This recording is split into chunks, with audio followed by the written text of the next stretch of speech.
Channel में आप सभी का स्वागत है। सभी लोग आ चुके हैं, बहुत बढ़िया। जो भी साथी अभी टेलीग्राम ग्रुप से नहीं जुड़े हैं वो टेलीग्राम ग्रुप से सभी को जुड़ना है।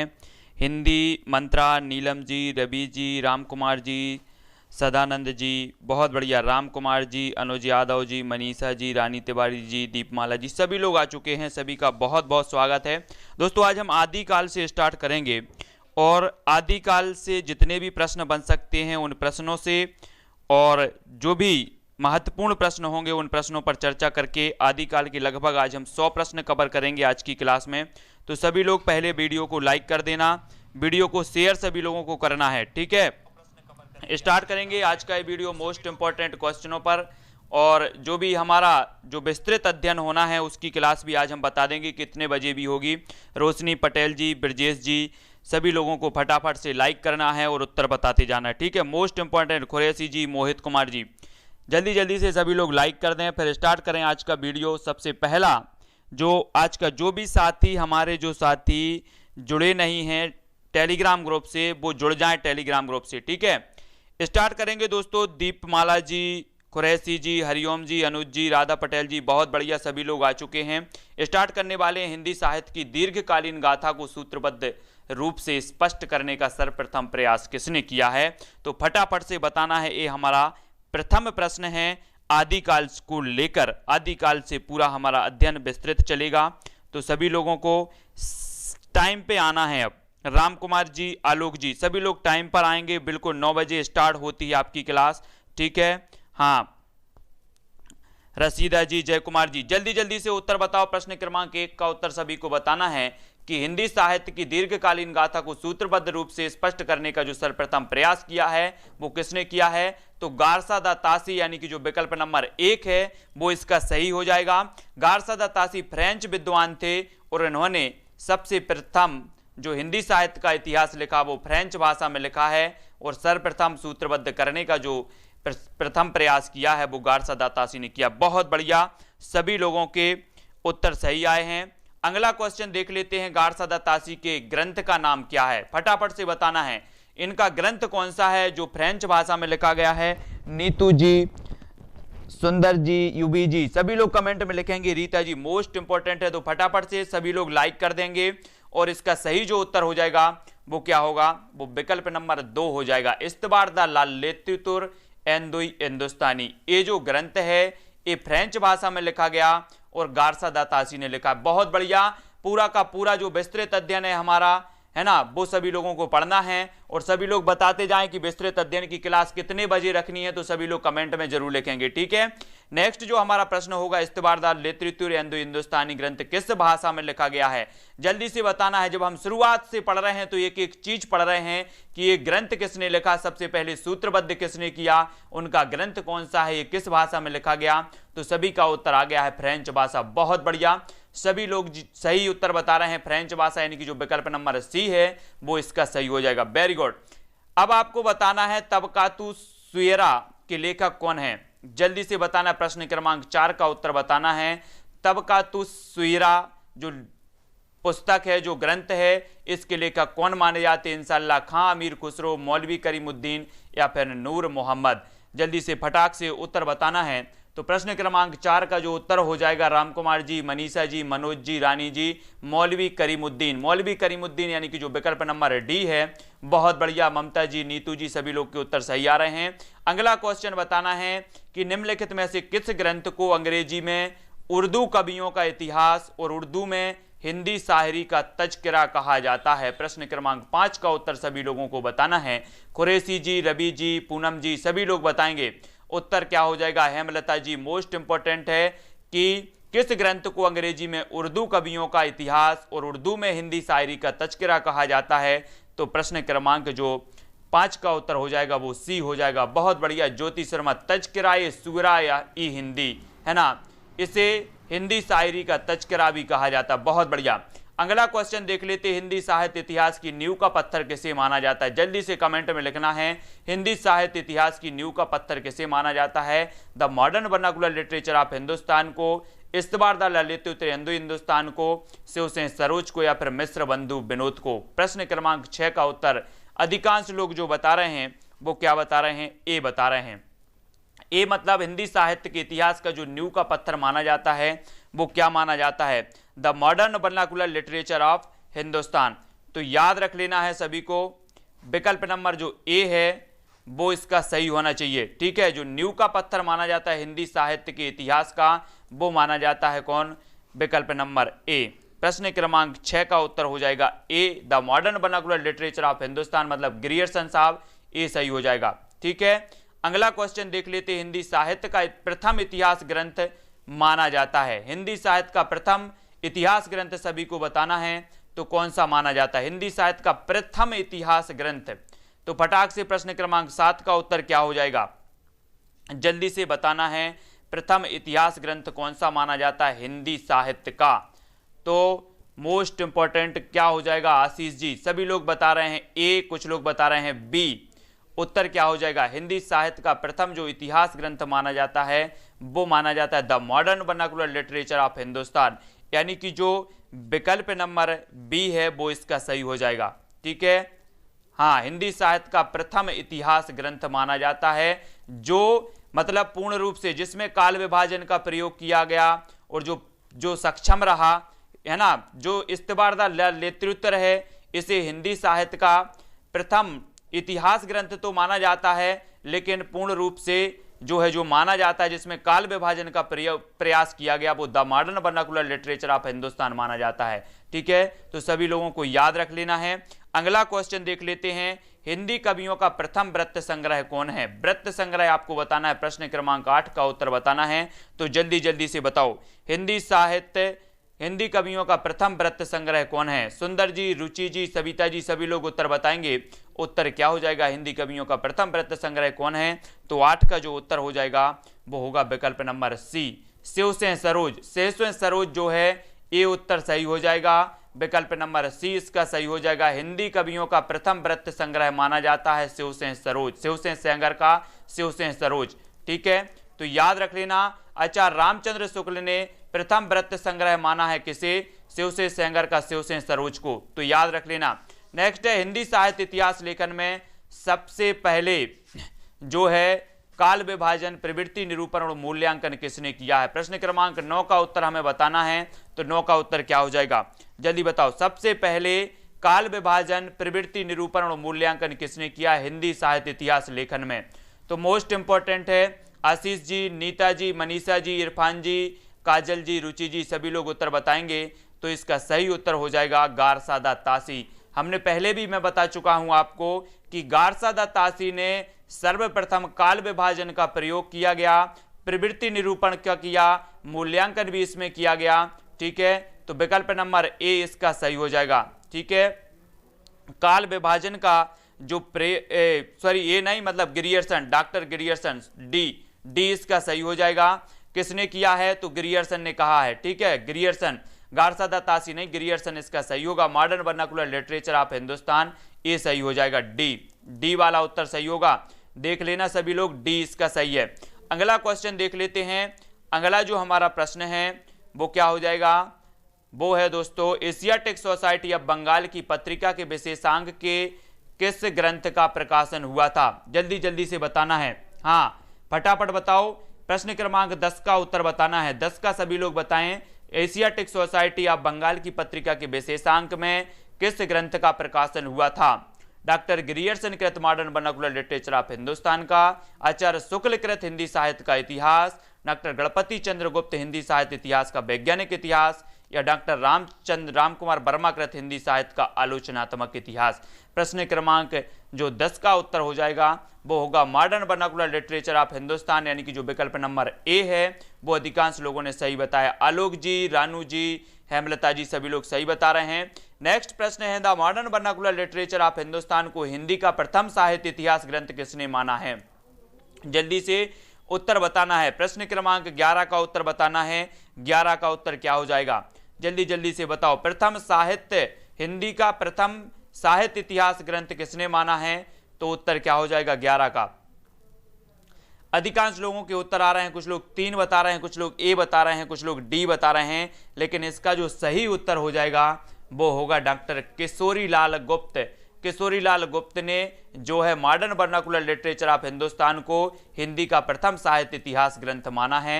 ये चीज आपको याद रखनी है, ठीक है, बहुत बढ़िया, किशोरीलाल गुप्त ने माना है। अगला क्वेश्चन देख लेते हैं, हिंदी साहित्य के इतिहास का प्रस्थान बिंदु किसे कहा जाता है? प्रश्न क्रमांक 12 का उत्तर सभी को बताना है। हिंदी साहित्य के इतिहास का प्रस्थान बिंदु किसे कहा जाता है? मोस्ट इंपॉर्टेंट क्वेश्चन है। तो जल्दी से निशा पटेल जी, हेमलता जी, सभी लोग कमेंट में लिखेंगे हिंदी साहित्य के इतिहास का प्रस्थान बिंदु कहा जाता है तो वो किसे कहा जाता है?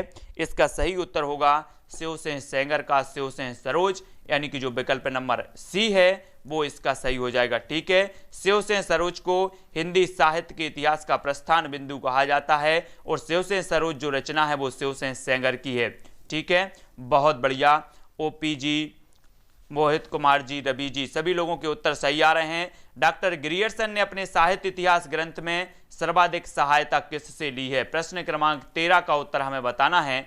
इस्तबारदाला लित्युत्र हिंदुस्तानी से, मिश्र बंधु विनोद से, शिवसेन सरोज से या तज़किरा ए सुहिरा ई हिंदी से? 13 का उत्तर सभी लोग बताएंगे।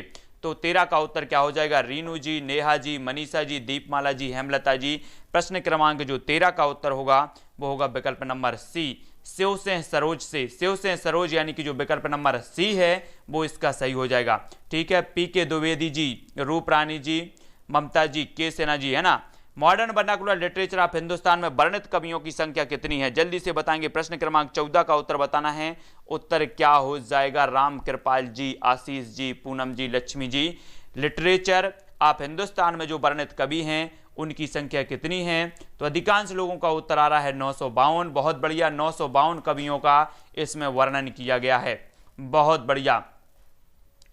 इरफान जी, एम आप यूजीसी नेट, सत्येंद्र जी, राजेश जी, गुल्ला जी, रवि जी, जय कुमार जी, नीता जी, रीनू जी, बहुत बढ़िया। हिंदी के विधेयवादी साहित्य इतिहास के आदम प्रवर्तक शुक्ल जी नहीं प्रत्युत ग्रियर्सन है, यह कथन किसका है? प्रश्न क्रमांक 15 का उत्तर बताओ। हिंदी के विधेयवादी साहित्य इतिहास के आदम प्रवर्तक शुक्ल जी नहीं प्रत्युत ग्रियर्सन है, यह कथन किसका है? 15 का उत्तर बताना है। तो उत्तर क्या हो जाएगा? ये किसने कहा है? तो ये कहा है प्रोफेसर नलिन बिलोचन शर्मा, यानी कि जो विकल्प नंबर बी है वो इसका सही हो जाएगा, है ना। नलिन बिलोचन शर्मा साहब ने कहा है कि हिंदी के विधेयवादी साहित्य इतिहास के आदम प्रवर्तक शुक्ल जी नहीं प्रत्युत ग्रियर्सन साहब हैं, यानी जो विकल्प नंबर बी है वो इसका सही हो जाएगा, ठीक है। मोस्ट इंपॉर्टेंट क्वेश्चन है, कई बार पूछा भी गया है। The modern vernacular literature of Hindustan Hindi के अध्येताओं की दृष्टि का केंद्र बिंदु नहीं बन सका, क्यों नहीं बन सका? बस शिवसेन सरोज के आधार पर लिखा गया है, उसमें साहित्य के विकास क्रम का सही निर्धारण नहीं है, उसमें व्याकरण संबंधी अशुद्धियां हैं, या फिर वह अंग्रेजी भाषा में लिखा गया है। तो जल्दी से बताओ क्यों नहीं बन सका? दृष्टि से अध्येताओं की दृष्टि का केंद्र बिंदु नहीं बन सका, तो क्या कारण था? तो अधिकांश लोगों का उत्तर आया है कि वह अंग्रेजी भाषा में लिखा गया, यानी कि जो विकल्प नंबर डी है वो इसका सही हो जाएगा। तो याद रख लेना, the modern vernacular literature of Hindustan जो है ये अंग्रेजी भाषा में लिखा गया, यानी कि जो विकल्प नंबर डी है वो इसका सही हो जाएगा। आलोक यादव जी, रूबी सिंह जी, बहुत बढ़िया। मिश्र बंधुओं में कौन सा नाम सम्मिलित नहीं है? प्रश्न क्रमांक 17 का उत्तर सभी को बताना है। श्याम बिहारी, गणेश बिहारी, सुखदेव बिहारी या फिर कृष्ण बिहारी? तो 17 का उत्तर सभी लोग बताएंगे। वीडियो कैसा लग रहा है जल्दी जल्दी से बताना। 9 बजे रात्रि में आपकी रोज क्लास होती है हिंदी साहित्य, और अब हमारा बिल्कुल पूर्ण रूपेण जो है हिंदी साहित्य का आदिकाल से लेकर पूरा अध्ययन होगा। तो कोई भी क्लास किसी को भी मिस नहीं करना है हिंदी साहित्य की, सभी लोगों को ध्यान रखना है। 9 बजे बिल्कुल भी आ जाएंगे, एक भी प्रश्न आपका नहीं छूटना चाहिए। इसका जो उत्तर होगा कृष्ण बिहारी, कृष्ण बिहारी सही हो जाएगा।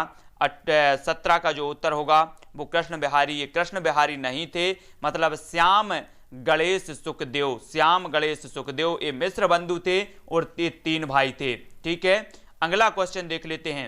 अगला जो क्वेश्चन है, जो भी नए साथी हैं हमारे वो चैनल को सब्सक्राइब कर लेना, ठीक है। और इसी तरह से हिंदी साहित्य का जो इतिहास है, हिंदी साहित्य की क्लास है वो निरंतर चलेगी और आप लोगों के लिए बहुत फायदेमंद होगी। जो भी पीजीटी एग्जाम कर रहे हैं, NET exam, TET exam, RPSC जिसकी भी तैयारी कर रहे हैं सभी के लिए बहुत ही इंपॉर्टेंट है। मिश्र बंधु विनोद में हिंदी साहित्य के इतिहास को कितने कालों में विभाजित किया गया है? जल्दी से प्रश्न क्रमांक 18 का उत्तर बताना है। मिश्र बंधु विनोद में हिंदी साहित्य के इतिहास को कितने कालों में विभाजित किया है? तो पहले भी हम सभी पढ़ चुके हैं कितने कालों में विभाजित किया गया है। प्रश्न क्रमांक 8 का उत्तर हो जाएगा 5 कालों में, यानी कि जो विकल्प नंबर 1 है वो इसका सही हो जाएगा। बहुत बढ़िया। अगला क्वेश्चन देख लेते हैं, हिंदी नवरत्न के लेखक कौन है? 19 का उत्तर सभी को बताना है। शिवसेन सेंगर, मिश्र बंधु, वियोगी हरि या फिर श्याम सुंदर दास। प्रश्न क्रमांक 19 का उत्तर जल्दी जल्दी से बताना है। ओपी जी, अंजुला जी, है ना, रईस जी, सपीक जी, मनोज जी, अर्जुन जी, सभी लोग बताएंगे उत्तर क्या हो जाएगा। उत्तर बताना है तो 19 का उत्तर होगा मिश्र बंधु। मिश्र बंधु यानी कि जो विकल्प नंबर बी है वो इसका सही हो जाएगा। मिश्र बंधु विनोद मिश्र बंधुओं की है हिंदी नवरत्न, है ना। अगला क्वेश्चन है, पादरी एफ.ई. केई द्वारा लिखा गया हिंदी साहित्य इतिहास ग्रंथ किस नाम से प्रकाशित हुआ था? प्रश्न क्रमांक 20 का उत्तर सभी को बताना है। एफ.ई. केई द्वारा लिखा गया हिंदी साहित्य का इतिहास ग्रंथ, तो ये 4 विकल्प हैं, आपको 4 विकल्प पढ़ करके उत्तर बताना है। तो इसका सही उत्तर हो जाएगा a history of Hindi literature, यानी कि जो विकल्प नंबर सी है वो इसका सही हो जाएगा। सभी लोगों को वीडियो को लाइक जरूर करना है, ठीक है। जितने भी हमारे साथी हैं सभी लोग लाइक करते जाएं। जो भी हमारे नए साथी हैं वो सब्सक्राइब कर लेना, बेल आइकन को भी दबाना है ताकि इन्फॉर्मेशन आप तक समय तक पहुंचे। लेकिन याद रख लेना है कि 9 बजे आपकी हिंदी की क्लास होगी ही। वियोगी हरि को ब्रज माधुरी सार के संपादन की प्रेरणा किससे मिली? 21 का उत्तर हमें बताना है। वियोगी हरि को ब्रज माधुरी सार के संपादन की प्रेरणा किससे मिली है? तो प्रश्न क्रमांक 21 का उत्तर हमें बताना है। तो 21 का जो उत्तर हो जाएगा प्रश्न क्रमांक पंडित राधा चरण गोस्वामी की, यानी जो विकल्प नंबर ए है वो इसका सही हो जाएगा। और इस पुस्तक के बारे में भी बता दूं कि उपकार की पुस्तक है दोस्तों, यूजीसी नेट की। जो भी खरीदना चाहते हैं उपकार की पुस्तक भी खरीद सकते हैं ताकि और भी अध्ययन आपका हो, और पढ़ करके जब आप टेस्ट लगाते हैं और आपका अध्ययन अच्छा होता है तो, है ना, बहुत बढ़िया तरीके से हो जाएगा। बहुत बढ़िया पुस्तक है। तो वियोगी हरि को ब्रज माधुरी सार के संपादन की प्रेरणा किससे मिली है? तो पंडित राधाचरण गोस्वामी से मिली है। विकल्प नंबर ए इसका सही होगा। अगला क्वेश्चन है, आचार्य रामचंद्र शुक्ल साहित्य इतिहास ग्रंथ हिंदी शब्द सागर की भूमिका के रूप में किस नाम से प्रकाशित हुआ था? मोस्ट आईएमपी क्वेश्चन है, ये पूछा भी गया है, तो जल्दी से बताना है। प्रश्न क्रमांक 22 का उत्तर सभी लोग बताएंगे। आचार्य शुक्ल का हिंदी साहित्य का जो इतिहास ग्रंथ है ये हिंदी शब्द सागर की भूमिका के रूप में किस नाम से प्रकाशित हुआ था? तो इसका उत्तर क्या हो जाएगा? 22 का उत्तर अधिकांश लोग बता रहे हैं। इसका सही उत्तर होगा विकल्प नंबर बी, हिंदी साहित्य का विकास। हिंदी साहित्य का विकास जो 1929 में प्रकाशित हुआ था। याद रख लेना अभी से, 1929 में जो प्रकाशित हुआ था वो हिंदी साहित्य के विकास के नाम से प्रकाशित हुआ था, जो हिंदी शब्द सागर की भूमिका में प्रकाशित किया गया। और जो 1940 में प्रकाशित हुआ वो हिंदी साहित्य का इतिहास प्रकाशित हुआ था। तो सभी को याद रख लेना है ये दोनों चीजें। आचार्य रामचंद्र शुक्ल कृत हिंदी साहित्य का इतिहास का प्रकाशन वर्ष क्या है? तो जल्दी से कमेंट में लिखना है उत्तर क्या हो जाएगा, फटाफट बताना है, जल्दी बताओ। सत्येंद्र सिंह जी उपकार की बहुत बढ़िया पुस्तक है, खरीद लेना जिसको भी खरीदना है। प्रश्न क्रमांक 23 का उत्तर जो हो जाएगा 1929 इसका सही होगा, ठीक है। यानी कि जो विकल्प नंबर डी है वो इसका सही होगा। शब्द सागर की भूमिका के रूप में ये प्रकाशन इसका हुआ था। हिंदी साहित्य का सर्वाधिक व्यवस्थित और लोकप्रिय इतिहास ग्रंथ कौन सा है? तो जल्दी से लिखो। हम पढ़ते हैं हिंदी साहित्य का आलोचनात्मक इतिहास राम कुमार वर्मा का 2 भागों में ही प्रकाशित हो पाया। हिंदी साहित्य का इतिहास रामचंद्र शुक्ल जी का है। हिंदी भाषा और साहित्य का विकास जो हरिऔध। हिंदी साहित्य का आधा इतिहास सुमन राजे। इनमें से बताना है कि सर्वाधिक व्यवस्थित और लोकप्रिय जो इतिहास था वो कौन सा था?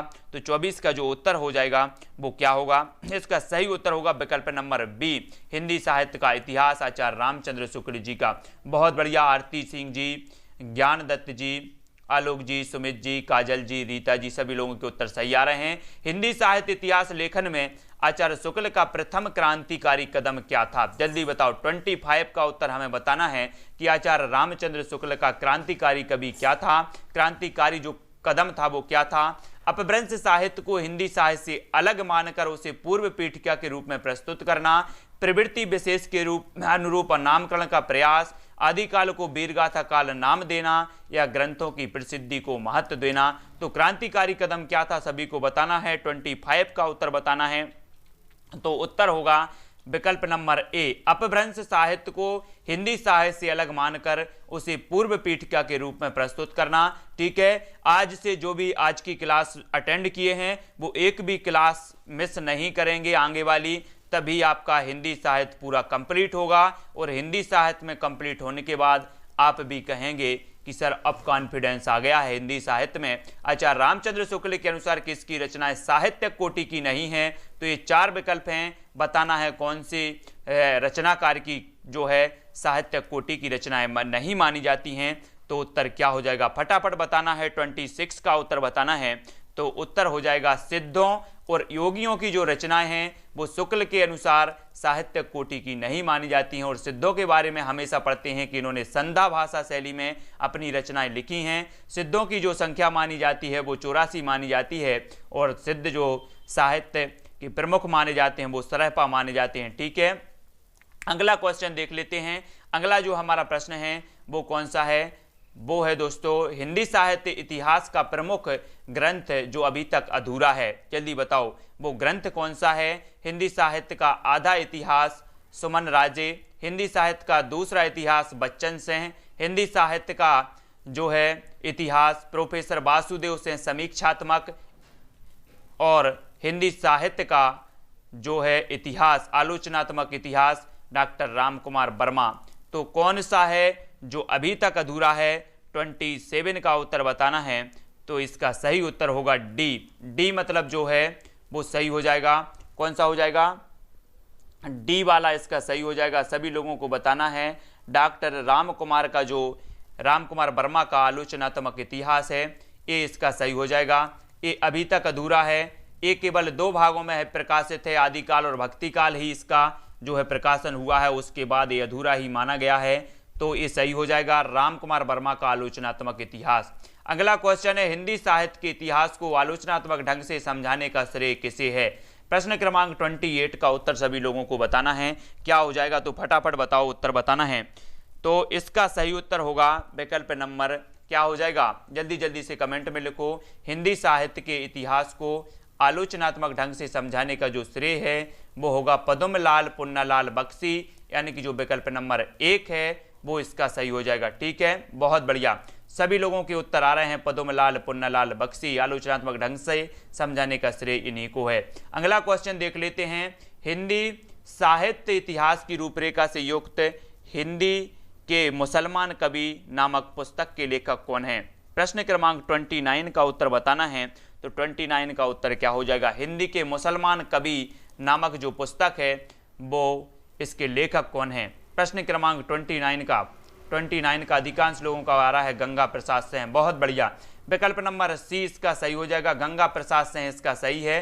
ठीक है, बहुत बढ़िया। सुरेंद्र जी, जय कुमार जी, किस साहित्य इतिहास ग्रंथ को आधुनिक साहित्य संपत्ति का बीजक कहा जाता है? फटाफट बताना है। प्रश्न क्रमांक 30 का उत्तर बताना है ना? ये हम पहले भी पढ़ा है इसको। तो किस साहित्य इतिहास ग्रंथ को आधुनिक हिंदी साहित्य की संपत्ति का बीजक कहा जाता है?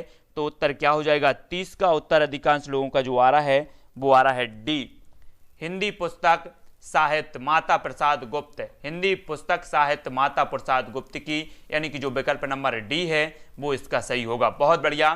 निम्नलिखित में से किसने अपने इतिहास ग्रंथ में साहित्य के विकास के साथ साथ संवेदना के विकास को रेखांकित किया है? मोस्ट इंपॉर्टेंट क्वेश्चन है। 31 का उत्तर बताना। इरफान जी, बसंत जी, अर्जुन जी, पुष्पेंद्र जी, सविता जी, नेहा जी, जल्दी बताओ उत्तर क्या हो जाएगा, है ना? नंदिनी जी, बबली जी, यूबी जी, मनोज जी। 31 का जो उत्तर हो जाएगा वो हो जाएगा डॉक्टर रामस्वरूप चतुर्वेदी, यानी कि जो विकल्प नंबर ए है वो इसका सही हो जाएगा। आपसे पूछा जाता है कि हिंदी साहित्य का विकास के साथ साथ जो है संवेदना भी प्रकट की है, तो रामस्वरूप चतुर्वेदी ने प्रकट की है। नीतू सोलंकी जी, ममता जी, केएम जी, बहुत बढ़िया। हिंदी साहित्य के इतिहास में काल विभाजन का सर्वप्रथम प्रयास किसने किया है? फिर आपका लेवल का क्वेश्चन है, आपके अनुसार है, कुछ सरल भी पूछ लेते हैं आप लोगों से, है ना? तो हिंदी साहित्य के इतिहास में काल विभाजन को सर्वप्रथम प्रयास जो किया है वो किसने किया है?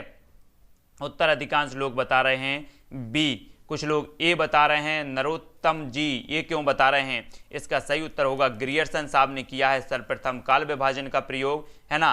तो 32 का जो हो जाएगा वो बी होगा। ठीक है, अगला क्वेश्चन है, डॉक्टर ग्रियर्सन ने अपने साहित्य इतिहास ग्रंथ में आरंभिक काल को कौन सा नाम दिया है? ग्रियर्सन साहब ने, तो फटाफट बताना है आरंभिक काल को जो नाम दिया है वो क्या नाम दिया है ग्रियर्सन ने? तो अधिकांश लोगों के उत्तर आ रहे हैं सी, बहुत बढ़िया, चारण काल इसका सही हो जाएगा। ग्रियर्सन साहब ने चारण काल नाम दिया है। अगर आपसे पूछा जाता है कि हिंदी साहित्य के जो है हिंदी साहित्य में काल विभाजन में जो है चारण काल की जो संज्ञा दी है प्रारंभिक काल को, तो वो किसने दी है? तो ग्रियर्सन साहब ने दी है, याद रख लेना। ठीक है, हाँ, और राम कुमार वर्मा ने जी भी चारण काल कहा है, ये चीज भी देख लेना। अगला क्वेश्चन है, जॉर्ज ग्रियर्सन ने हिंदी साहित्य का आरंभ कब से माना है? 6वीं शताब्दी, 7वीं शताब्दी, 8वीं शताब्दी या फिर 9वीं शताब्दी? जल्दी जल्दी से कमेंट में आपको उत्तर बताना है। प्रश्न क्रमांक 34 का उत्तर क्या हो जाएगा? तो उत्तर होगा दोस्तों 8वीं शताब्दी। जॉर्ज ग्रियर्सन ने हिंदी साहित्य का जो आरंभ माना है वो 8वीं शताब्दी, यानी कि जो विकल्प नंबर सी है वो इसका सही हो जाएगा। सभी लोगों ने लाइक कर दिया है कि नहीं कर दिया? सभी लोग लाइक जरूर कर दें। The modern vernacular literature of Hindustan के किस अध्याय में काल विभाजन का स्पष्ट निर्देश है? अध्याय आपको बताना है। ग्रियर्सन का जो modern vernacular literature of Hindustan है इसके कौन से अध्याय में काल विभाजन का स्पष्ट जो है वर्णन है? तो 35 का जो उत्तर हो जाएगा वो होगा 12वें, यानी कि जो विकल्प नंबर डी है। बहुत बढ़िया, अधिकांश लोगों ने सही बताया। अनमोल कुमार जी, डी इसका सही हो जाएगा, डी। नेक्स्ट बात करते हैं, हिंदी साहित्य के आदि काल को आरंभिक काल नाम से अभिहित किया है तो किसने किया है? जल्दी जल्दी से सभी लोगों को बताना है। प्रश्न क्रमांक 36 का उत्तर क्या हो जाएगा? हिंदी साहित्य के आदि काल को आरंभिक काल नाम किसने दिया है? तो इसका सही उत्तर क्या हो जाएगा? आरंभिक काल आपको बताना है, तो 36 का उत्तर होगा मिश्र बंधु। मिश्र बंधु यानी कि जो विकल्प नंबर डी है वो इसका सही हो जाएगा, है ना। मिश्र बंधुओं ने आरंभिक काल कहा है, बहुत बढ़िया। अगला क्वेश्चन है, मिश्र बंधुओं द्वारा किए गए काल विभाजन के अंतर्गत अज्ञात काल का उल्लेख है। इसमें चंद्र पूर्व हिंदी का विवरण है, तो इसके और भी विकल्प देख लेते हैं। और जो विकल्प हैं वो क्या हैं? उन कवियों का विवरण है जिनका निश्चित समय ज्ञात नहीं है ना। अज्ञात काल का जो वर्णन है वो सही हो जाएगा विकल्प नंबर बी। उन कवियों का विवरण है जिनका निश्चित समय ज्ञात नहीं है। बहुत बढ़िया, अगला क्वेश्चन देख लेते हैं। अगला जो हमारा प्रश्न है, जल्दी से बताना, हिंदी साहित्य इतिहास ग्रंथों में काल विभाजन के लिए कितनी पद्धतियां हैं? जल्दी से प्रश्न क्रमांक 38 का उत्तर बताओ। प्रश्न क्रमांक 38 का जो उत्तर हो जाएगा वो हो जाएगा 4 हो जाएगा। जल्दी से लिख दो, किसी को पता है तो 4 हैं। हिंदी साहित्य इतिहास ग्रंथों में काल विभाजन के लिए कितनी पद्धतियां हैं? तो 4 पद्धतियां हैं। ठीक है, 38 का उत्तर हो जाएगा 4। हाँ, अगला क्वेश्चन है, FEKE ने a history of Hindi literature में हिंदी साहित्य इतिहास को कितने कालों में विभक्त किया है? 39 का उत्तर हमें बताना है। उत्तर क्या होगा? FEKE ने, सबसे पहले तो आपको लिखना है कि अ हिस्ट्री ऑफ हिंदी जो लिटरेचर है ये किसकी है? FEKE की है। और इन्होंने कितने भागों में विभक्त किया है? तो इसका सही उत्तर होगा 4 भागों में। 4 मतलब जो विकल्प नंबर 1 है वो इसका सही हो जाएगा। पूनम जी, सुंदर जी, यतेंद्र जी, ज्योति जी, हरिकेश जी, बहुत बढ़िया। अगला क्वेश्चन है, निम्न में से किसने हिंदी की शैशवावस्था के वृत्तों का वर्णन करने के उपरांत काल विभाजन का आधार हिंदी साहित्य में उठने वाले महत्वपूर्ण आंदोलनों को बनाया है? मोस्ट IMP क्वेश्चन है, जल्दी बताओ। काल विभाजन का जो आधार बनाया है वो आंदोलनों को बनाया है, तो वो किसने बनाया है? प्रश्न क्रमांक 40 का उत्तर हमें बताना है। 40 का जो उत्तर हो जाएगा दोस्तों वो होगा FEKE।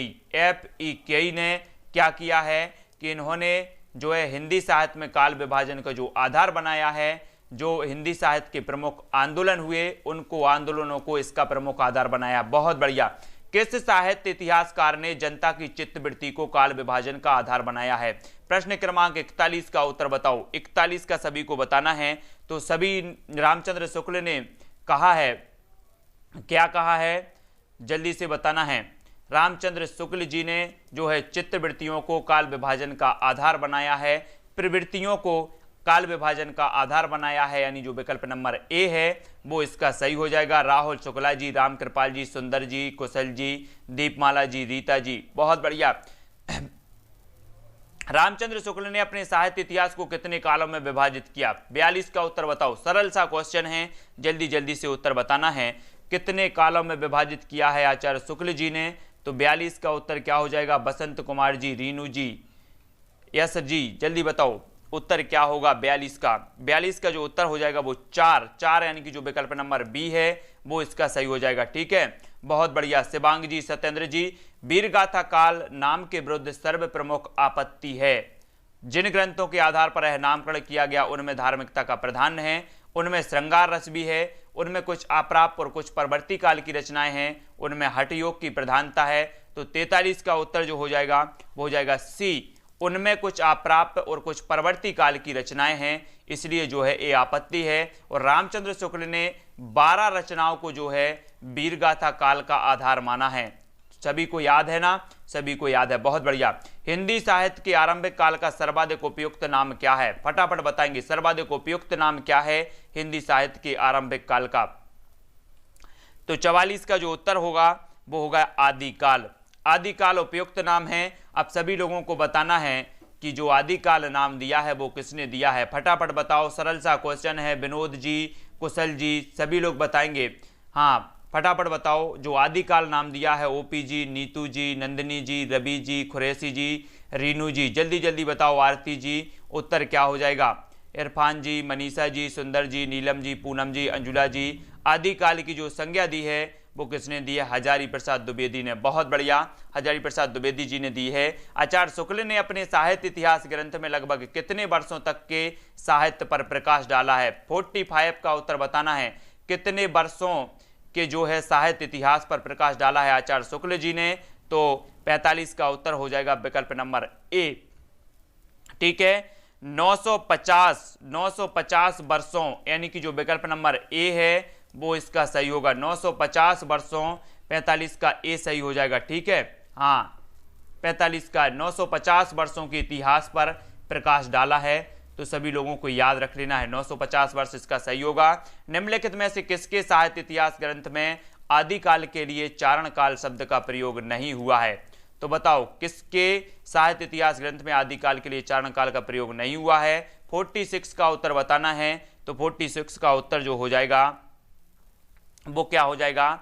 सी, रमाशंकर शुक्ल रसाल। तो इन्होंने क्या कहा है आदिकाल को?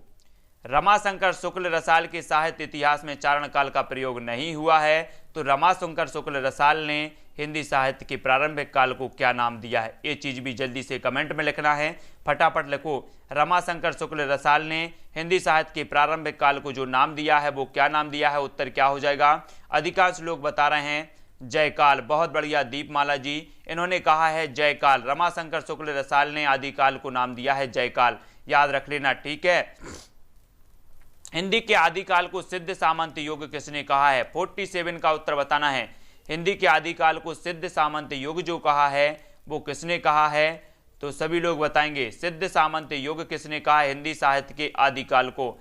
जल्दी से कमेंट में लिखो, उत्तर क्या हो जाएगा? हिंदी साहित्य के आदिकाल को सिद्ध सामंत युग की जो संज्ञा दी है वो किसने दी है? तो बीज बपन काल तो महावीर प्रसाद द्विवेदी ने कहा है, लेकिन सिद्ध सामंत काल किसने कहा है? जल्दी से जल्दी फटाफट से उत्तर बताना। हिंदी साहित्य के प्रारंभिक काल को सिद्ध सामंत काल किसने कहा है? तो राहुल सांकृत्यायन ने कहा है। बहुत बढ़िया, सभी लोगों के उत्तर सही आए हैं। अगला हमारा प्रश्न क्या होगा? अगला प्रश्न है आदिकाल का विशद विश्लेषण करने का श्रेय है तो किसे है? 48 का उत्तर हमें बताना है ना? ज्योति जी, हरिकेश जी, रूप जी, राहुल जी, नीलम जी, राम कुमार जी, नंदिनी जी, रिंकू जी, जल्दी बताओ। उत्तर क्या होगा 48 का। आदिकाल का विशद विश्लेषण जो करने का श्रेय है वो किसको जाता है, तो 48 का जो उत्तर हो जाएगा दोस्तों वो हो जाएगा पंडित हजारी प्रसाद द्विवेदी को जाता है।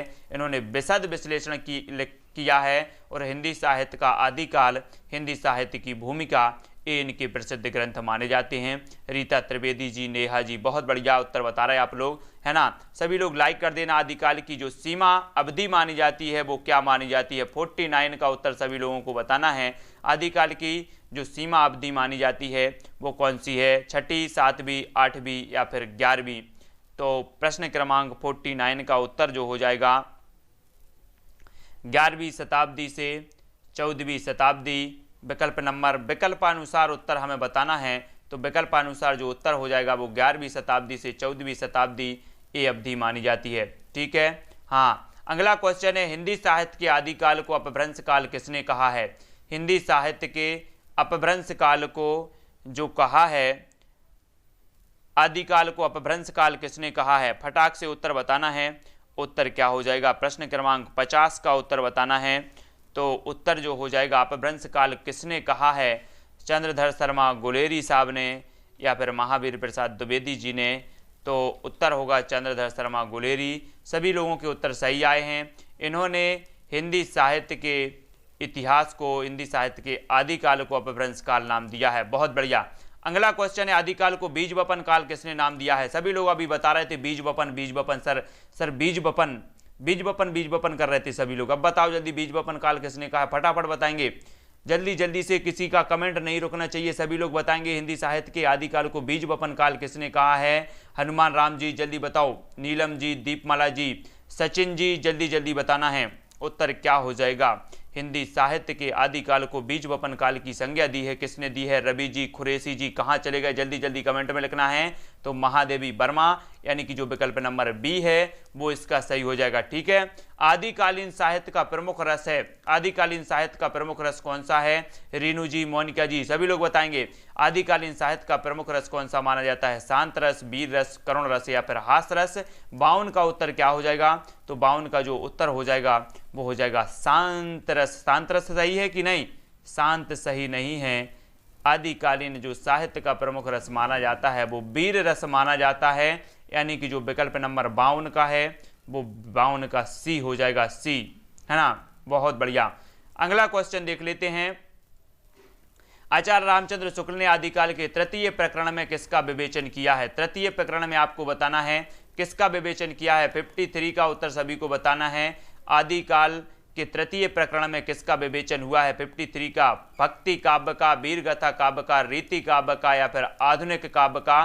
तो इसका जो सही उत्तर होगा वो होगा वीरगाथा काव्य। वीरगाथा काव्य यानी कि जो विकल्प नंबर सी है 53 का सी हो जाएगा, वीरगाथा काव्य इसका सही होगा। ठीक है, बहुत बढ़िया। अगला क्वेश्चन देख लेते हैं, पंडित हजारी प्रसाद द्विवेदी ने भक्ति साहित्य से वास्तविक हिंदी साहित्य का आरंभ माना है, क्योंकि भक्ति साहित्य से वास्तविक हिंदी साहित्य का आरंभ माना हजारी प्रसाद द्विवेदी ने। क्यों माना है, क्योंकि आदिकाल से लेकर भक्ति काल तक की रचनाएं पुरानी हिंदी में मिलती हैं। आदिकालीन हिंदी उलटवासी शैली के कारण ध्रुव है। पुरानी हिंदी में ब्राह्मणों के कर्मकांड एवं वर्णाश्रम व्यवस्था पर तीव्र प्रहार किया गया। यह अपभ्रंशाभास हिंदी भक्ति काल तक आते आते काव्य भाषा के रूप में प्रस्थापित हो जाती है और हिंदी का स्वरूप स्पष्ट हो जाता है। प्रश्न क्रमांक 54 का उत्तर हमें बताना है। 54 का जो उत्तर हो जाएगा विकल्प नंबर डी इसका सही हो जाएगा। अपभ्रंशाभास हिंदी भक्ति काल तक आते आते जो है काव्य भाषा के रूप में स्थापित हो जाती है और हिंदी का स्वरूप जो है स्पष्ट हो जाता है। इसलिए हजारी प्रसाद द्विवेदी ने भक्ति साहित्य से वास्तविक हिंदी साहित्य का आरंभ इन्होंने माना है। आपसे पूछा जाएगा तो आपको उत्तर लगाना है डी। अगला क्वेश्चन, हिंदी का सबसे प्राचीन छंद कौन सा है, फटाफट बताना है।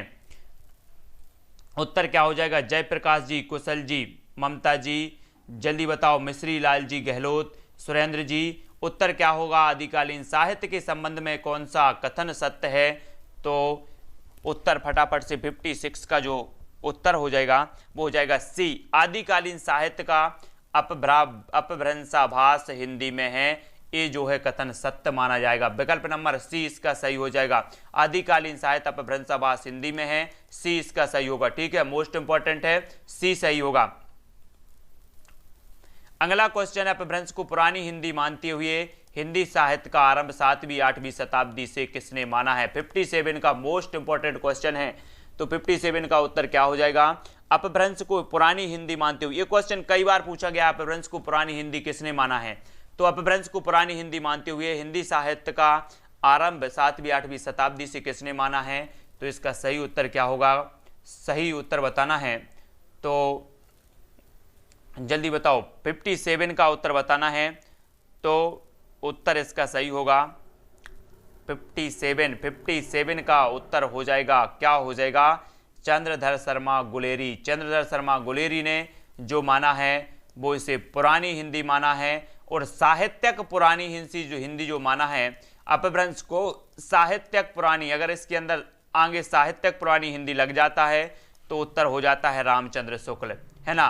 और अकेला पुरानी हिंदी लगता है तो क्या हो जाता है? चंद्रधर शर्मा गुलेरी। यहाँ पर जो है उत्तर बहुत क्लियर हो जाता है। 55 का उत्तर मैंने बताया है। अच्छा, हिंदी का सबसे प्राचीन छंद दोहा है। दोहा विकल्प नंबर ए इसका सही हो जाएगा। हिंदी का प्राचीन छंद जो है वो दोहा माना जाता है, ठीक है, याद रख लेना, हिंदी का प्राचीन छंद दोहा माना जाता है। अगला क्वेश्चन देख लेते हैं। अगला क्वेश्चन है, आचार्य रामचंद्र शुक्ल ने आदिकालीन कृतियों पर विचार करते हुए कितने ग्रंथों को प्रमाणिक माना है? प्रश्न क्रमांक 58 का उत्तर बताना है। कुरैशी जी, रीता जी, दीपमाला जी, कमलापति जी, सभी लोग उत्तर बताएंगे। रवि जी, मिश्री लाल जी, उत्तर क्या होगा? आचार्य शुक्ल ने आदिकालीन कृतियों पर विचार करते हुए कितने ग्रंथों को प्रमाणित माना है? तो शुक्ल जी ने माना है। महेंद्र जी, इन्होंने उत्तर बताया है 12। बहुत बढ़िया, हाँ, उत्तर होगा 12, यानी कि 58 का जो उत्तर हो जाएगा वो क्या होगा? 12 जो है ग्रंथों पर इन्होंने माना है प्रमाणिक। डी उत्तर सही होगा। अगला क्वेश्चन, रामचंद्र शुक्ल ने आरंभिक काल के जिन 12 ग्रंथों को प्रमाणिक माना है उनमें से किन ग्रंथों का मूल रूप सुरक्षित नहीं है? 59 का उत्तर बताओ। 59 का उत्तर सभी को बताना है। देखो, सबसे पहले तो हमने पढ़ा कि आचार्य रामचंद्र शुक्ल ने जो आरंभिक काल को जो प्रमाणिक ग्रंथ माने हैं वो 12 ग्रंथ माने हैं। अब 12 ग्रंथों में कौन से ऐसे ग्रंथ हैं जिनका मूल रूप सुरक्षित नहीं है, वो उत्तर हमें यहाँ पर बताना है। तो उत्तर क्या हो जाएगा? 59 का उत्तर जो होगा वो सभी लोग बताएंगे। 59 का उत्तर हो जाएगा ए, परमाल रासो और पृथ्वीराज रासो। पृथ्वीराज रासो और परमाल रासो, इनकी जो है मूल रूप सुरक्षित नहीं है। तो विकल्प नंबर जो 1 है वो इसका सही हो जाएगा। अधिकांश लोगों ने उत्तर सही बताया है, ठीक है, हाँ।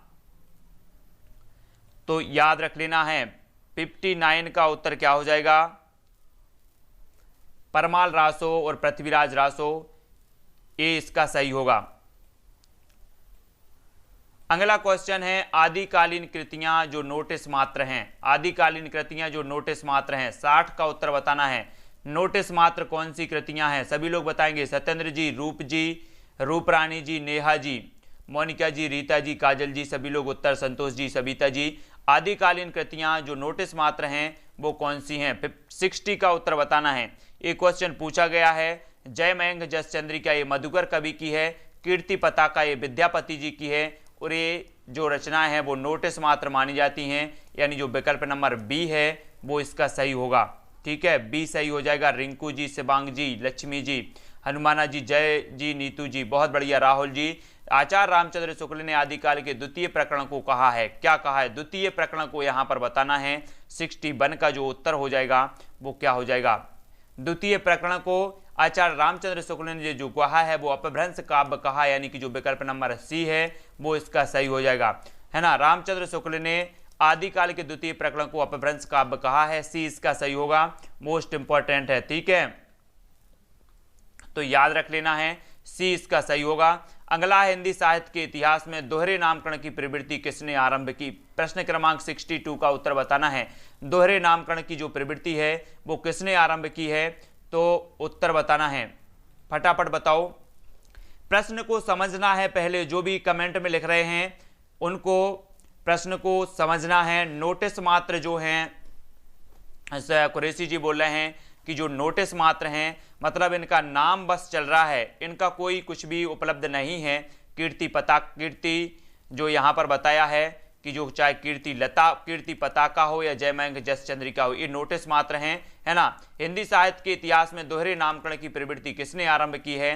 तो किसने किसने है, रामचंद्र शुक्ल, यानी कि जो विकल्प नंबर डी है वो उसका सही हो जाएगा। ठीक है, आदिकालीन काव्य प्रवृत्ति नहीं है, 63 का उत्तर बताओ। प्रबंध और मुक्तक काव्य की रचना, धार्मिक साहित्य की रचना, प्राचीन खड़ी बोली का प्रयोग, या फिर वीर तथा श्रृंगार रस की प्रधानता। 63 का उत्तर बताना है सभी लोगों को। उत्तर क्या होगा, आदिकालीन काव्य प्रवृत्ति नहीं है तो क्या नहीं है, फटाफट बताओ उत्तर क्या हो जाएगा। आर्यपाल जी, जल्दी उत्तर बताना है। रूप जी, मनोज जी, ओपी जी, है ना, KM गार्गी जी, उत्तर बताना है। जयप्रकाश जी, अनुज यादव जी, मिश्री लाल जी, महेंद्र जी, पुष्पेंद्र जी, कृपाल जी, काजल जी, बहुत बढ़िया।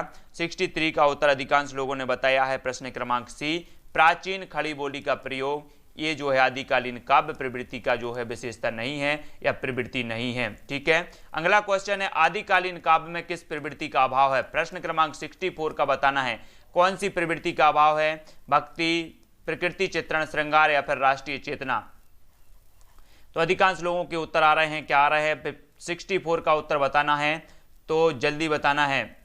हाँ, बहुत बढ़िया सत्येंद्र जी, जो भी नहीं बनता है तो कॉपी में लिखते जाओ। आदिकालीन काव्य में किस प्रवृत्ति का अभाव है, तो 64 का जो उत्तर होगा राष्ट्रीय चेतना का। सभी लोगों को पता है विकल्प नंबर डी इसका सही हो जाएगा, राष्ट्रीय चेतना का अभाव है। इनमें से हिंदी साहित्य का इतिहास किसने नहीं लिखा, तो किसने नहीं लिखा, 65 का उत्तर बताना है। 65 का उत्तर क्या हो जाएगा,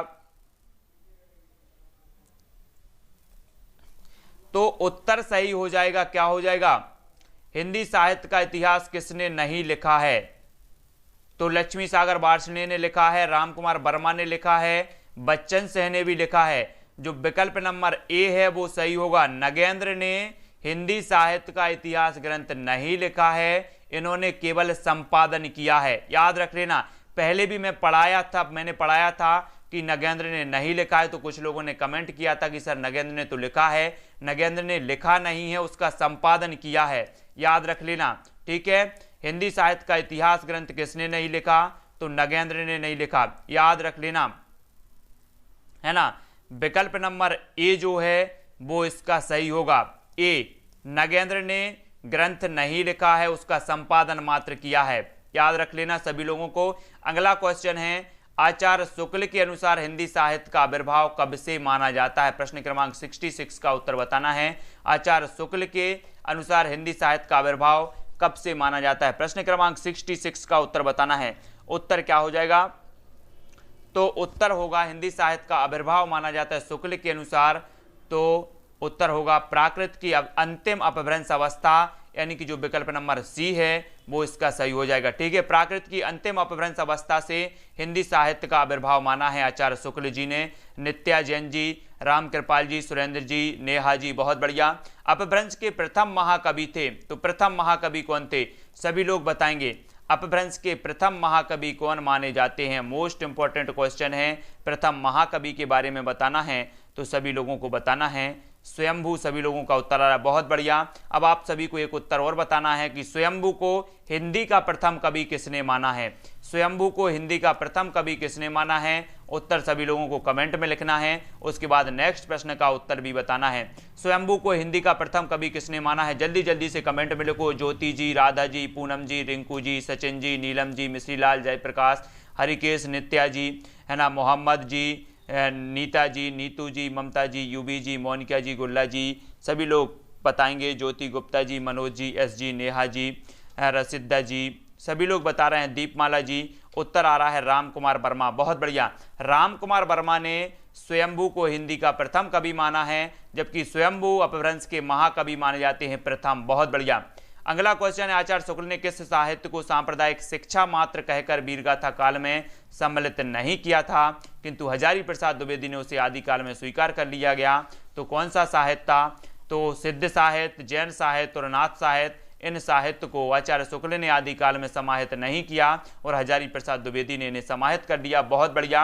अगला क्वेश्चन देख लेते हैं। अगला जो हमारा क्वेश्चन है दोस्तों वो क्या है, सिद्ध साहित्य से तात्पर्य है। 69 का उत्तर हमें बताना है। सिद्ध साहित्य से क्या तात्पर्य है, तंत्र मंत्र आदि द्वारा सिद्धि प्राप्त करने वाला साहित्य, सिद्धि प्राप्त कवियों का साहित्य, सिद्ध धर्म का सैद्धांतिक साहित्य या वज्रयान परंपरा के सिद्ध आचार्यों द्वारा रचित साहित्य। तो प्रश्न क्रमांक 69 का उत्तर क्या हो जाएगा?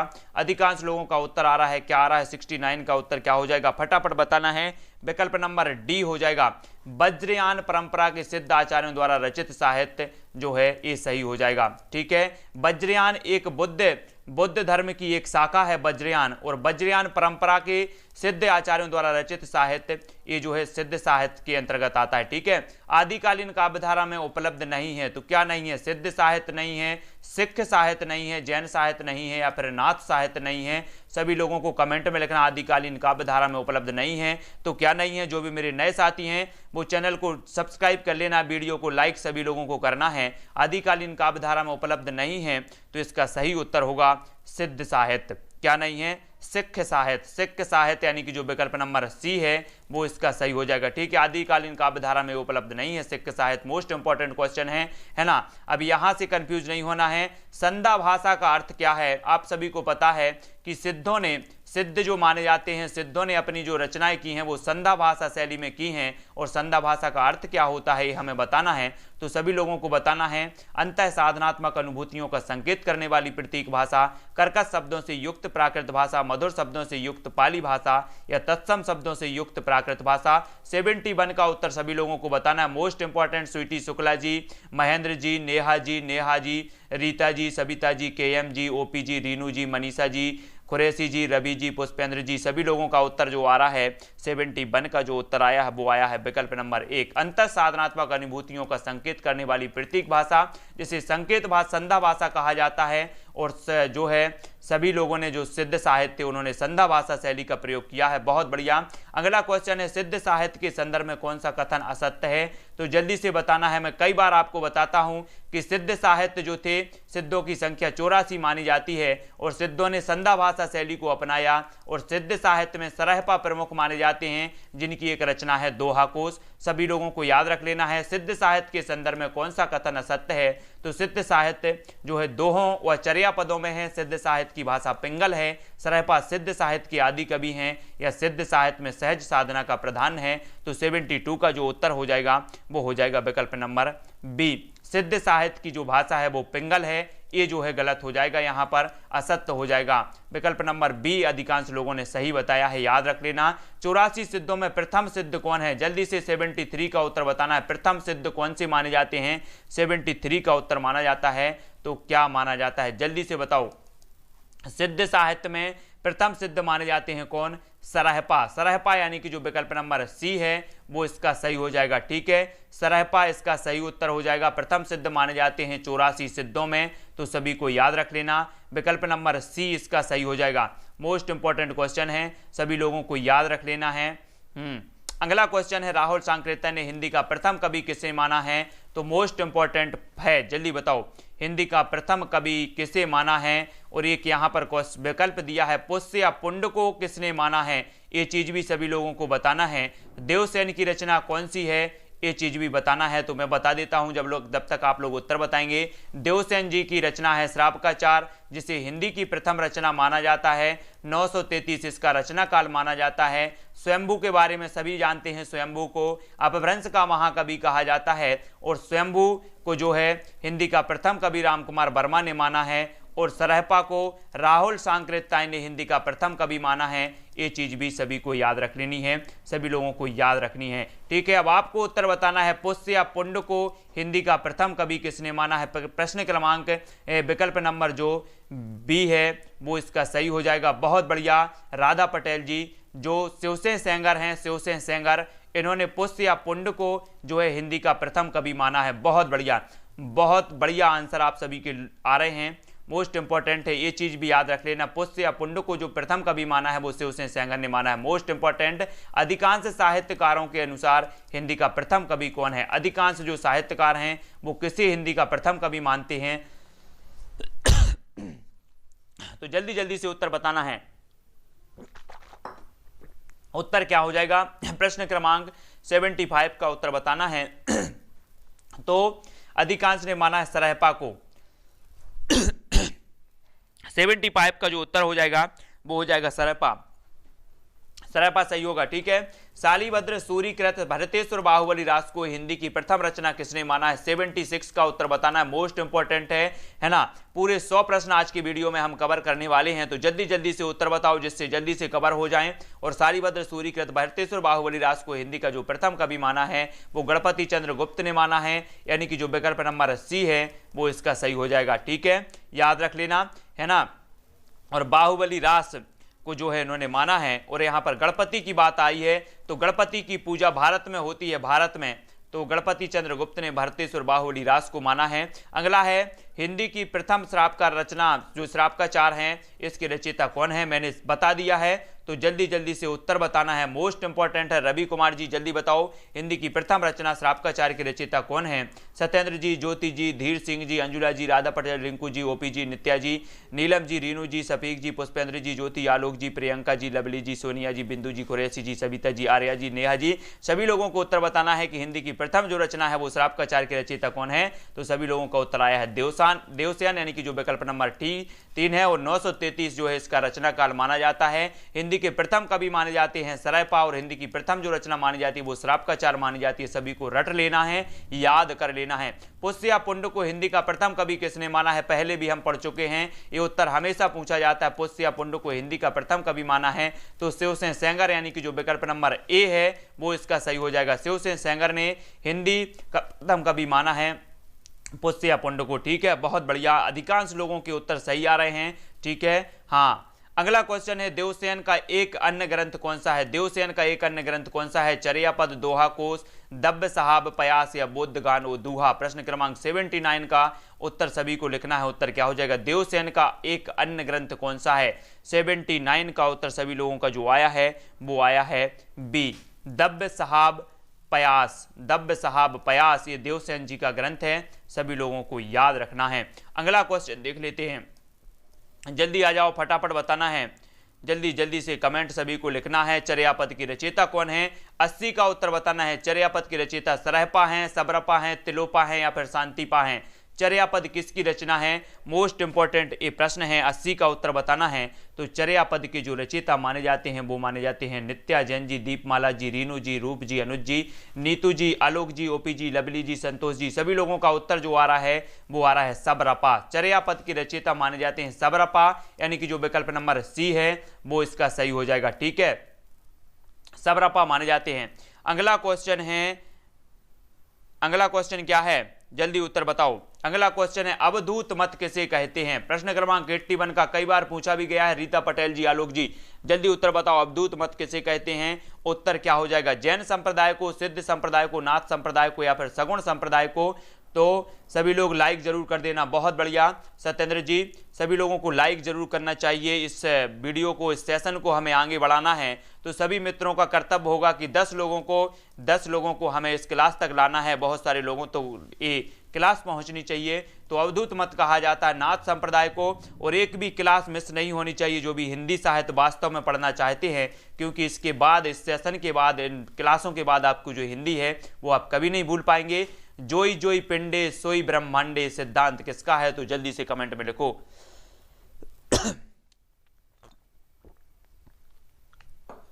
फटाफट से उत्तर बताना है। अंजुला जी, के.एम. गार्गी जी, जयप्रकाश जी, रीनू जी, उत्तर क्या हो जाएगा? 82 का उत्तर बताना है। 82 का उत्तर बताना है। उत्तर क्या हो जाएगा? मोस्ट इंपॉर्टेंट है। तो 82 का जो उत्तर होगा वो होगा गोरखनाथ। गोरखनाथ ने कहा है कि जोई जोई पिंडे सोई ब्रह्मांडे, यानी कि जो विकल्प नंबर ए है वो इसका सही हो जाएगा। गोरखनाथ के गुरु कौन थे? जल्दी बताओ, गोरखनाथ के जो गुरु माने जाते हैं वो कौन माने जाते हैं, और नाथ संप्रदाय के प्रवर्तक कौन माने जाते हैं? ये 2 क्वेश्चन का उत्तर सभी लोग को फटाफट लिखना है। जल्दी लिखेंगे, गोरखनाथ के गुरु कौन थे? फटाफट से उत्तर बताना है। गोरखनाथ के जो गुरु माने जाते हैं वो कौन माने जाते हैं, और जो है नाथ संप्रदाय के प्रवर्तक माने जाते हैं तो वो कौन माने जाते हैं?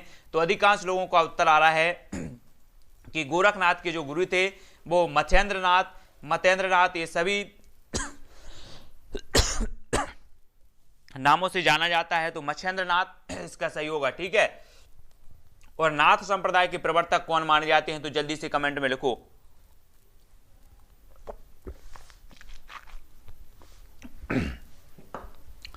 बहुत बढ़िया, सभी लोगों के उत्तर सही आए हैं, अधिकांश लोगों के, है ना। अगला क्वेश्चन ले लेते हैं। गोरखनाथ को पृथ्वीराज के समय का बताने वाले विद्वान कौन है? फटाक से उत्तर बताओ। गोरखनाथ को पृथ्वीराज के समय का बताने वाले विद्वान कौन है? 84 का उत्तर बताना है। बहुत ही सरल है, सभी लोगों का जो उत्तर आया है वो आया है रामचंद्र शुक्ल। रामचंद्र शुक्ल जी ने कहा है कि गोरखनाथ पृथ्वीराज के समय के विद्वान हैं। हाँ, वारकरी संप्रदाय का संबंध किससे है? प्रश्न क्रमांक 85 का सभी लोग बताएंगे वारकरी संप्रदाय का जो संबंध है वो किससे है? सिद्ध साहित्य से, लोक साहित्य से, रासो साहित्य से, या इनमें से कोई नहीं? फटाफट उत्तर बताना है। उत्तर क्या हो जाएगा? वारकरी संप्रदाय का जो संबंध है वो किससे है? तो उत्तर हो जाएगा सिद्ध साहित्य से। सिद्ध साहित्य यानी कि जो विकल्प नंबर ए है वो इसका सही हो जाएगा। वारकरी संप्रदाय के जो संबंध है वो सिद्ध साहित्य से है। अगला क्वेश्चन है 84 सिद्धों में सर्वोच्च स्थान किसका माना जाता है? प्रश्न क्रमांक 86 का बताना है। 84 सिद्धों में डबल आ गया क्वेश्चन, तो सर्वोच्च जो स्थान माना जाता है वो किसका माना जाता है? तो 86 का उत्तर बताना है। 84 सिद्धों में सर्वोच्च स्थान किसका माना जाता है? बहुत बढ़िया, सभी का उत्तर आया है सरहपा। सरहपा इसका सही उत्तर हो जाएगा। ठीक है, सिद्ध कवियों की भाषा को संधा नाम किसने दिया? सिद्ध भाषा की सभी को पता है कि सिद्धों की जो भाषा है वो संधा भाषा है, लेकिन संधा नाम किसने दिया है? तो अधिकांश लोगों का उत्तर क्या आ रहा है? प्रश्न क्रमांक 87 का उत्तर क्या होगा? 87 का उत्तर होगा दोस्तों, इसे संधा नाम दिया है अद्वय वज्र तथा मुनि दत्त, यानी कि जो विकल्प नंबर डी है वो इसका सही होगा। डी सही हो जाएगा। अद्वय वज्र तथा मुनि दत्त ने संधा नाम दिया है सिद्ध भाषा, सिद्ध कवियों की जो भाषा है उसको। अजय राजपूत जी बहुत बढ़िया। डॉक्टर दिनेश जी, नेक्स्ट बात करते हैं अभिमान मेरु किसे कहा गया? प्रश्न क्रमांक 88 का उत्तर बताना। अभिमान मेरु किसे कहा गया? पुष्पदंत को, मेरुतुंग को, देवसेन को, या स्वयंभू को? 88 का उत्तर सभी को पता है। अभिमान मेरु जो कहा जाता है वो किसे कहा जाता है? वो कहा जाता है पुष्पदंत, यानी कि जो विकल्प नंबर ए है वो इसका सही हो जाएगा। पुष्पदंत को सभी लोगों को याद रख लेना है, पुष्पदंत को कहा जाता है अभिमान मेरु। मोस्ट इंपॉर्टेंट है। सुमित्रा कुमारी जी, यूवी जी, नेहा जी, आलोक जी, गुल्ला जी, राधा पटेल, नीता जी। प्रथम जैन कवि कौन है? 89 का उत्तर बताना है। 89 का उत्तर क्या हो जाएगा? प्रथम जैन कवि कौन माने जाते हैं? देवसेन, धनपाल, हेमचंद्र या पुष्पदंत? 89 का जो उत्तर हो जाएगा वो क्या हो जाएगा? देवसेन माने जाते हैं प्रथम जैन कवि, यानी कि जो विकल्प नंबर 1 है वो इसका सही है। देवसेन की एक रचना है श्राप का चार, जिसे हिंदी की प्रथम रचना मानी जाती है, तो सभी को याद रख लेना, प्रथम जैन कवि माने जाते हैं देवसेन। प्रबंध चिंतामणि के रचयिता कौन है? प्रबंध चिंतामणि मोस्ट इंपॉर्टेंट है। प्रबंध चिंतामणि कई बार पूछी गई है। 90 का उत्तर बताना है। धनपाल, रोड़ा कवि, रामसेन या फिर मेरुतुंग? मोस्ट इंपॉर्टेंट है। प्रबंध चिंतामणि के रचनाकार कौन माने जाते हैं? सभी लोगों का जो उत्तर आया है दोस्तों वो आया है प्रबंध चिंतामणि के जो रचयिता माने जाते हैं वो कौन माने जाते हैं? 90 का उत्तर सभी को बताना है। प्रबंध चिंतामणि ये जो रचना है वो किसकी है? मेरुतुंग की। बहुत बढ़िया, मेरुतुंग की रचना मानी जाती है प्रबंध चिंतामणि, यानी कि जो विकल्प नंबर बी है वो इसका सही हो जाएगा। अधिकांश लोगों का उत्तर सही आया है। कुमारपाल प्रतिबोध के रचयिता कौन है? 91 का उत्तर हमें बताना है। कुमारपाल प्रतिबोध के जो रचयिता माने जाते हैं वो कौन माने जाते हैं? जल्दी से कमेंट में लिखना है। और जितने लोग भी देख रहे हैं सभी लोग को लाइक जरूर करना है, और कोई भी क्लास मिस नहीं करना है। इसके बाद से जो भी क्लास आपकी रोज 9 बजे होती है सभी लोगों को ध्यान में रखना है। ठीक है, हिंदी साहित्य की आपकी रोज 9 बजे क्लास होगी। और आज मैं डिसाइड करके आपको बता दे रहा हूं कि सभी लोग बता दें जरा, विस्तृत अध्ययन कौन कौन करना चाहते और कितने बजे लाइव क्लास रखी जाए। अधिकांश लोग बताएंगे। कुमारपाल प्रतिबोध के रचयिता कौन है? 91 का जो उत्तर हो जाएगा सोमप्रभ सूरी, यानी कि जो विकल्प नंबर सी है वो इसका सही हो जाएगा। विस्तृत अध्ययन जो भी करना चाहते हैं हिंदी साहित्य का आदिकाल से लेकर शुरू से लेकर के, वो जल्दी से बता दें। महत्वपूर्ण फैक्टों पर अध्ययन होगा। कितने बजे लाइव क्लास रखी जाए वो जल्दी से बताएंगे। अपभ्रंश में दोहा काव्य का आरंभ माना जाता है। 92 का उत्तर बताना है, क्या हो जाएगा? अपभ्रंश में दोहा काव्य का आरंभ कब से माना जाता है? सभी को पता है कि जो दोहा छंद है ये सबसे प्राचीन छंद माना जाता है, और अपभ्रंश में दोहा काव्य का आरंभ माना जाता है, तो कब से माना जाता है? इसका सही उत्तर होगा जो इंदुकृत परमात्म प्रकाश तथा योग सार से जो है ये माना जाता है। तो जल्दी से कमेंट में लिखना है। शाम बता रहे हैं 9 बजे से बता रहे हैं, कुछ लोग 6:30 से बता रहे हैं। 6:30 में तो एक दूसरी क्लास चलती है अपनी बाल विकास और पर्यावरण से संबंधित, है ना। और बताएं, किसी को जल्दी जल्दी से बताना है। प्रश्न क्रमांक अब हमें बताना है 93 का उत्तर। रेवंतगिरी रास की रचयिता कौन है? 93 का उत्तर बताना है, मोस्ट इंपॉर्टेंट है। रेवंतगिरी रास की रचयिता कौन है? 93 का जो उत्तर हो जाएगा विजय सेन सूरी। विजय सेन सूरी यानी कि जो विकल्प नंबर डी है वो इसका सही उत्तर हो जाएगा। जल्दी बताओ, है ना। बहुत बढ़िया, रेवंतगिरी रास की रचयिता माने जाते हैं विजय सेन सूरी, है ना। अगला क्वेश्चन है, अपभ्रंश के भाषिक और व्याकरणिक रूप का स्पष्ट और सुव्यवस्थित विवेचन किसने किया है? प्रश्न क्रमांक 94 का उत्तर बताना है जल्दी से। 12 के बाद बोल रहे हैं कुछ लोग, तो जल्दी बताओ। अपभ्रंश के भाषिक और व्याकरणिक रूप का स्पष्ट और सुव्यवस्थित जो विवेचन किया है वो किसने किया है? हेमचंद्र। हेमचंद्र यानी कि जो विकल्प नंबर ए है वो इसका सही हो जाएगा। ठीक है, बहुत बढ़िया, हेमचंद्र इसका सही होगा। अगला क्वेश्चन है, सिद्ध हेमचंद्र शब्दानुशासन की रचनाकार कौन है? प्रश्न क्रमांक 95 का उत्तर सभी को बताना है और हम विस्तृत अध्ययन करेंगे। उसके बाद जो विस्तृत अध्ययन के बाद हम उत्तर बताएंगे तो बहुत बढ़िया होगा। ठीक है, हाँ, तो सिद्ध हेमचंद्र शब्दानुशासन की जो रचना माने जाते हैं वो कौन माने जाते हैं? 95 का है हेमचंद्र। हेमचंद्र इसका सही उत्तर होगा। ठीक है, बहुत बढ़िया। अगला क्वेश्चन है, आसगू कवि की रचना कौन सी है? 96 का उत्तर बताना है। दोस्तों, आपकी हम क्लास जो रख लेते हैं वो 4 से 5 शाम को 4 से 5 1 घंटा की क्लास रख लेते हैं विस्तृत अध्ययन की। तो सभी लोग तैयार हैं कि नहीं है? सभी लोग बताएंगे 4 से 5 के लिए कौन कौन तैयार है? शाम को 4 से 5 अशोक कवि की रचना कौन सी है? 96 का उत्तर बताना है। तो 96 का जो उत्तर हो जाएगा वो होगा चंदन वाला रास, यानी कि जो विकल्प नंबर सी है वो इसका सही हो जाएगा।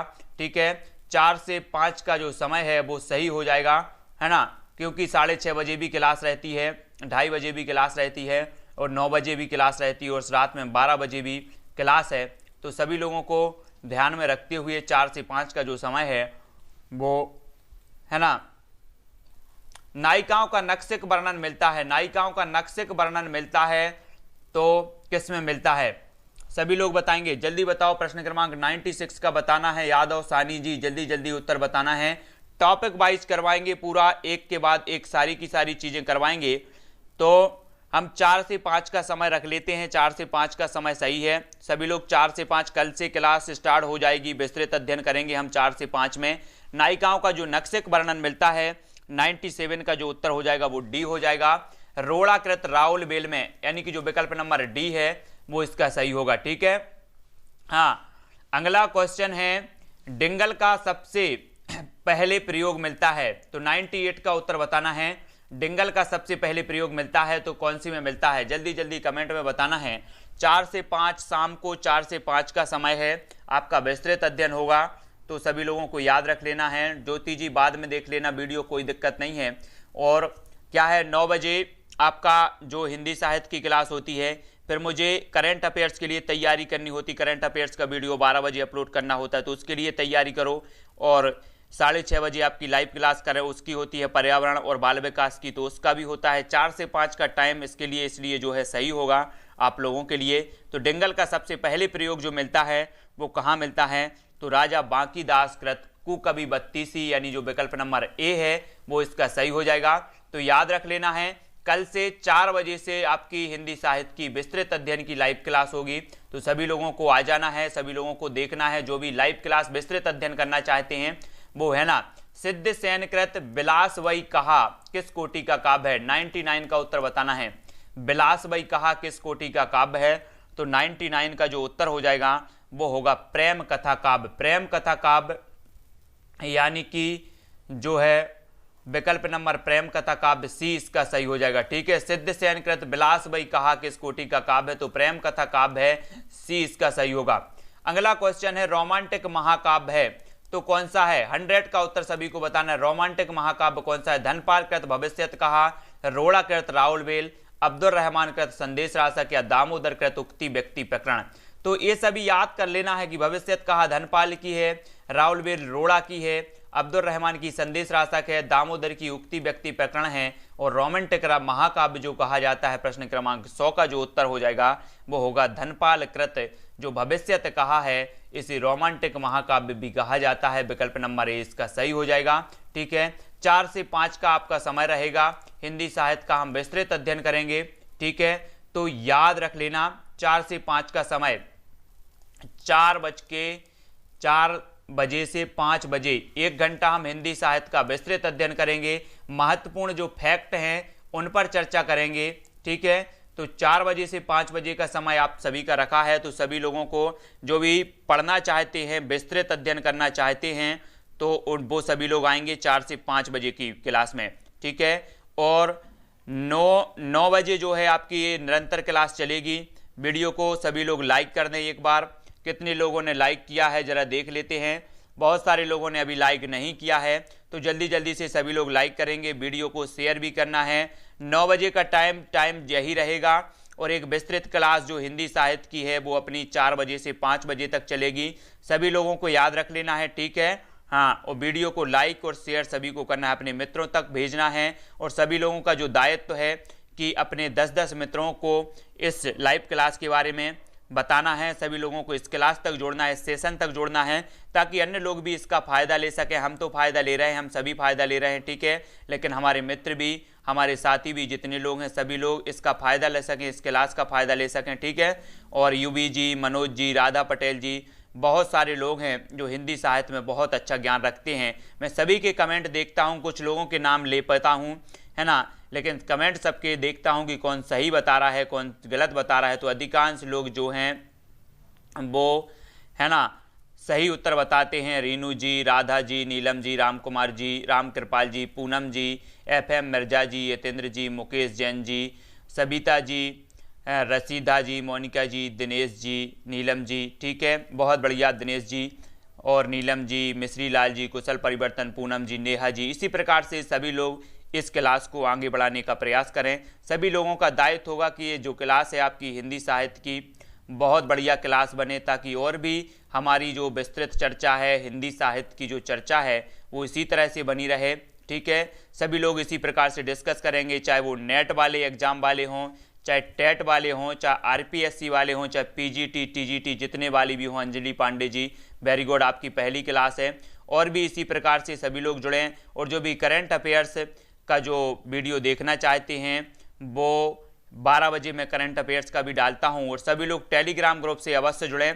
ठीक है, नेहा, जिंटा जी, भरत सिंह जी, राधा पटेल जी, रीता जी, जय कुमार जी, सुरेंद्र जी। ठीक है, सभी लोगों के लिए बहुत ही फायदेमंद ये अपनी जो क्लास है सभी लोगों की हो रही है। जो भी PGT है, जो जिस भी एग्जाम की तैयारी कर रहे हैं, सभी को पता है अपने अपने सिलेबस का कि सर हमारे में कितनी हिंदी आनी है, कितनी हिंदी साहित्य हमें पढ़ना है, सभी लोगों को पता है। ठीक है, दुर्गेश जी, हेमलता सेन जी, यूबी जी, हरिकांत जी, ज्योति जी, रीनू जी, राधा पटेल जी, बहुत बढ़िया, है ना। इसी प्रकार से सभी लोग जुड़े रहें। राधा जी, रवि जी, रीनू जी और कुरैशी जी, ये सभी लोग इतना इन्होंने सपोर्ट किया है, बहुत बढ़िया सपोर्ट किया इस क्लास को आगे लाने तक, तो इनके लिए बहुत बहुत धन्यवाद। और इसी प्रकार से सभी लोग, ममता जी, बहुत बढ़िया, है ना। हाँ, ममता जी क्या बोल रहे हैं? ममता जी आप फिर से कमेंट करें, मैंने आपका कमेंट नहीं देख पाया, जल्दी से बताओ उत्तर। हाँ, फटाफट। यतेंद्र जी, मिश्री लाल जी, पूनम जी, हरिकांत जी, बहुत बढ़िया। सभी लोगों को इस क्लास तक को आगे पहुंचाना है। ठीक है, बहुत सारे लोगों को और भी जोड़ना है ताकि अन्य लोग भी अध्ययन कर सकें। तो आज की वीडियो के लिए बस इतना है। सभी लोग लाइक कर दें, है ना, और वीडियो को शेयर कर दें। जय हिंद।